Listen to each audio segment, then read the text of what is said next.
आपसे एक बात कहना चाहता हूं कि हमारे देश का जो संविधान आइन दस्तूर हिंद नाफिज हुआ, लागू हुआ, वो 1950 के अंदर लागू हुआ। वो दिन 26 जनवरी का दिन था, याद रख लीजिए, 26 जनवरी का दिन था। आज ही की तारीख थी, आज ही का डेट था।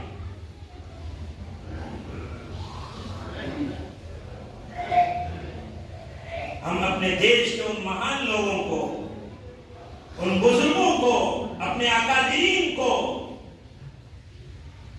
श्रद्धांजलि पेश करते हैं, खिराज अकीदत पेश करते हैं। उन सुरमाओं को, उन मुजाहिदीन आजादी को कि जिन्होंने इस देश की आजादी के लिए लड़ाइयां लड़ी है, बेपनाह कुर्बानियां पेश की है, खून बहाया है, जान का बलिदान पेश किया है, फांसी के फंदों को चूमा है, तख्तेदार पर चढ़े हैं, सूली पर लटकाए गए हैं। ये तारीख इससे पहले आपको भी, इससे पहले भी मैं आपको सुना चुका हूं, बता चुका हूं। बड़ी खुशी होती है और बड़े गर्व के साथ, फख्र के साथ हम कहते हैं कि आज के दिन, आज ही की तारीख में पूरे मुल्क हिंदुस्तान के अंदर, हमारे मुल्क हिंदुस्तान का एक खूबसूरत तिरंगा जो हमारे इस देश की आन है, जान है, बान है, शान है, जिसको लहराया गया है आज पूरे मुल्क हिंदुस्तान के। और हमारे बुजुर्गान दीन जो हमारे उलमा थे, वो इस बात को जानते थे, समझते थे। हमारे बड़ों की, बुजुर्गों की तारीख को आप उठाइए। आज तो होता क्या है, इस तरह के मौके पर, इस तरह के तकरीबात और प्रोग्रामों के अंदर हमारा मुसलमान भाई भी सिर्फ अपने बिरादरान वतन भाइयों का नाम लेते हैं और अपने अकादर उलमा की तारीख को भूल जाते हैं। जानते ही नहीं कि मौलाना अबुल कलाम आजाद कौन थे, जानते ही नहीं मौलाना उबैदुल्लाह सिद्दीकी कौन थे, जानते ही नहीं मुफ्ती किफायतुल्लाह कौन थे, जानते ही नहीं मौलाना हुसैन अहमद मदनी कौन थे, जानते ही नहीं मौलाना कासिम नानोतवी कौन थे, जानते ही नहीं शाह इस्माइल शहीद कौन थे। ये वो हमारे अकाबिरीन उलमाए किराम बुजुर्गान दीन थे, जिन्होंने इस देश की आजादी के लिए फांसी के फंदों को चूमा है, काला पानी को बर्दाश्त किया है। आज मुसलमान इनका नाम ही नहीं लेता है। कितने ऐसे अकाबिरीन बुजुर्गान दीन है जिन्होंने इस देश की आजादी के खातिर और इस देश के संविधान को बनाने के खातिर, आइन को बनाने के खातिर क्या क्या मिसालें और कुर्बानियां नहीं पेश की है। बैरकैफ हमारे बुजुर्गान दीन जानते थे, वो समझते थे इस देश का जो आइन बनेगा, दस्तूर बनेगा, संविधान बनेगा, वो अकेला नहीं बल्कि सबों के सहयोग से, सबों के ताउन और मदद से इस देश का आइन और संविधान बन सकता है। इस देश की आजादी के लिए लड़ाई लड़ी जा सकती है। चुनांचे अल्हम्दुलिल्लाह हमारे बुजुर्गों का जो ख्वाब था, जो सपना था, वो पूरा हुआ और इस देश को एक खूबसूरत आइन, दस्तूर, संविधान मिला। मैं तो बहुत कुछ मुताला करके आया था, सोचा था कि मैं आपको सुनाऊं, बताऊं, वक्त भी होने जा रहा।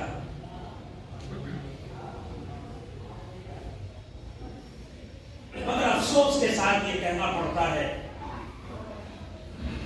कि हमारे बड़ों ने, हमारे बुजुर्गों ने, उन महान लोगों ने, उन पूर्वजों ने, पुरखों ने इस देश को जो इतना खूबसूरत आइन, दस्तूर, संविधान दिया,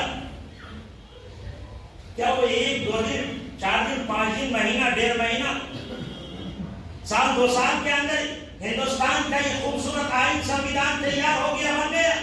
नहीं, इसके पीछे 150 साल, बल्कि मैं यूं कहूं इससे भी ज्यादा एक तवील जद्दोजहद, मेहनत और कद्दोकाबिशें, मशक्कतें हमारे बड़ों ने बर्दाश्त की।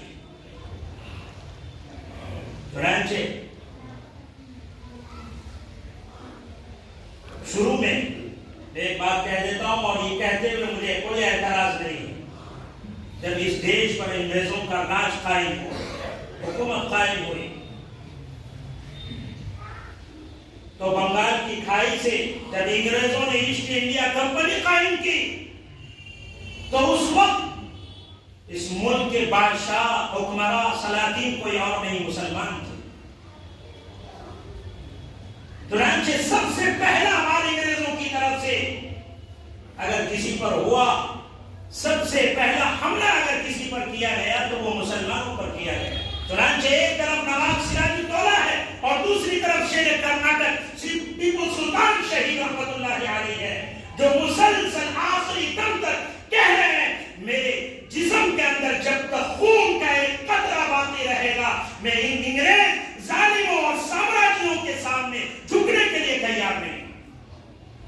और आखिरी दम तक लड़कर अल्लाह का शुक्र है अल्हम्दुलिल्लाह हमारे बुजुर्गों ने इस देश को आजाद कराया, इस देश का आईन तैयार किया, संविधान बनाया। और आखिर में मैं एक बात कह दे रहा हूं, आज ये आंधी बहरी ताकत हुकूमत, ये तानाशाही हुकूमत इस संविधान को, इस आईन को खत्म करके अपना संविधान आईन लाना चाहती है। याद रखिए, अगर हम इस देश के सच्चे नागरिक हैं, अगर इस देश के सच्चे नागरिक हैं, अगर हमारे वतन के खिलाफ कभी आवाज उठती है या हमारे संविधान के खिलाफ कभी आवाज उठी, हमारे आईन के खिलाफ कभी आवाज उठाई जाए तो इसके खिलाफ बढ़ चढ़कर मुकाबला करना, इसका दिफा करना, आईन की तहफ्फुज के लिए, इसकी हिफाजत के लिए आगे आना, ये हिंदुस्तान के हर नागरिक की जिम्मेदारी है। अगर उसे हकीकी मानों में, सही मानों में इस देश से सच्ची मोहब्बत है। और याद रखिए, बाबा भीमराव अम्बेडकर ने तो अपनी किताब में कहा भी है कि अगर ये देश हिंदू राष्ट्र के डगर पर चला गया तो इस देश के लिए सबसे बड़ी दिक्कत की बात होगी और इसको संभालना बहुत मुश्किल होगा। डॉक्टर भीमराव अम्बेडकर ने अपनी किताब में लिखा है, आप तारीख को उठाइए, हिस्ट्री को पढ़िए तो मालूम होगा इंशाअल्लाह। ये देश जो चलेगा ये संविधान से चलेगा, आईन से चलेगा। अगर कोई हुकूमत या मौजूदा हुकूमत ये चाहती है कि नहीं इस आईन को खत्म कर देंगे और इस आईन के अंदर जो आर्टिकल है, दफात है, उसको खत्म कर देंगे और हम अपने आईन और दुस्तूर संविधान के मुताबिक देश चलाएंगे, याद रखिए देश के अंदर नफरत की फिजा कायम होगी, देश बर्बाद होगा, टुकड़े टुकड़े होगा। इसलिए आज जो नए नए कानून पास हो रहे, नए नए बिल पास हो रहे, संविधान के अंदर, इस आईन के अंदर तो सबको, इसके जितने भी दफात है, आर्टिकल है, सबको आजादाना तौर पर इस देश के अंदर जीने का हक है और सबको अपनी पसंद के मुताबिक इदारे कायम करने की इजाजत है। फिर ये कौन होते जो हमें रोके और हमारी आजादी को छीने?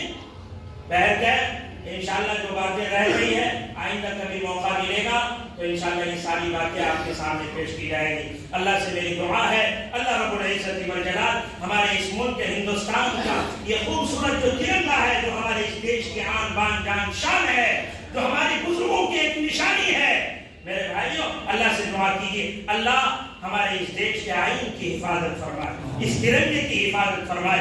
अल्लाह रब्बुल इज्जत वल जलाल हमारे इस मुल्क के अंदर अमन और शांति अता फरमाए। आमीन व आखिर दावाना अल्हम्दुलिल्लाहि रब्बिल आलमीन। जिन हज़रात ने सुन्नत अदा नहीं की वो सुन्नत अदा